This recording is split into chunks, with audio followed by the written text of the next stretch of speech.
दिशाहीन सा हो गया है। जो भी लेता हूँ गलत ही हो जाता है। इससे आत्मविश्वास डगमगा सा गया, भय, दुख, अनिद्रा बढ़ गई है। देखो, जब तक हमारे पूर्व पाप नष्ट नहीं होंगे तो हम कोई भी सफलता का कार्य करेंगे तो हमें असफलता में गिरा देंगे। हम बहुत सकारात्मक सोच रखना चाहेंगे, हमें नेगेटिव सोच में पहुंचा देंगे। ये है पाप का परिणाम, और पाप को नष्ट किए बिना हम सुखी नहीं हो सकते। इसलिए पाप नष्ट करने के लिए और भी उपाय हैं, जैसे तीर्थयाटन है, गंगा स्नान है, और भी है। लेकिन सही सटीक पाप की जड़ का नाश कर दे नाम है।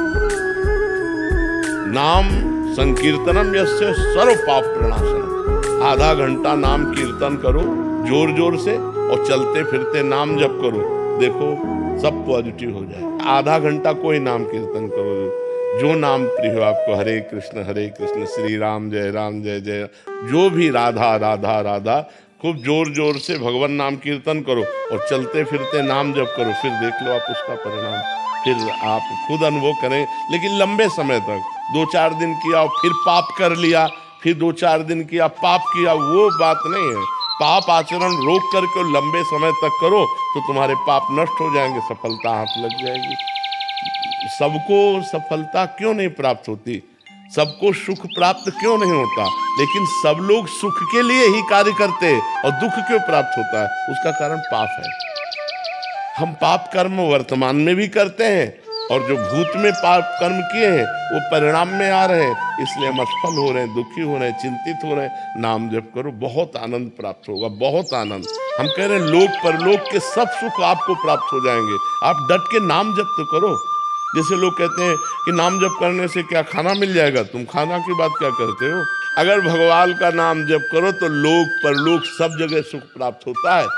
जहाँ पाप नष्ट हुए तो सुख है सुख, सुख है सुख घेर लेता है। और अगर भाई पाप कर्म करोगे तो पुण्य के प्रताप से ये मिल जरूर सकता है, लेकिन तुम्हारा नाश हो जाएगा। अंत में तुम्हारा नाश हो जाएगा, अंत में तुम जीरो पे होगे, कुछ तुम्हारे पास नहीं होगा। अगर नाम जप कर रहे हो, आज दुखी हो, चिंता मत करो, कल सुखी हो जाओ। हमको भोजन तक नहीं मिले 8-8 दिन, जो आज हम आपको प्रमाण दे रहे हैं कि हम गाड़ी पे चल रहे हैं, तो कल हमको भोजन नहीं मिला। सर्दी में ओढ़ने के लिए कंबल नहीं था, बोरा ओढ़ते थे, टाट में ना, जिसमें गेहूं का आटा भरा जाता है, वो बोरा ओढ़कर सर्दी पार करते थे। और आज हम आपको क्या बताएं, जब आप समझ लो यही है तो क्या व्यवस्था नहीं होगी? हर व्यवस्था है, राजा बाबू की तरह भगवान रख रहे हैं। तो कल जो था, वो जो दुख में था, उसमें हम धर्म को नहीं त्यागा, बड़ी कठिनाई से आगे बढ़ते रहे। तो आज वो बात आ गई जो लौकिक और पारलौकिक, ये तो सांसारिक सुख है, लेकिन भागवतिक सुख हम तुम्हें बता भी नहीं सकते कि कितना भगवान हमें आनंद देते हैं। इसलिए नाम जप करो, चिंता न करो, सफलता चरण चूमेगी यदि भगवान की शरण में हो और भगवान के आश्रित हो। महाराज जी, निरंतर प्रयासों के बाद भी जब असफलता मिलती रहे तो स्वयं को मोटिवेट, क्या प्रयास करते हो?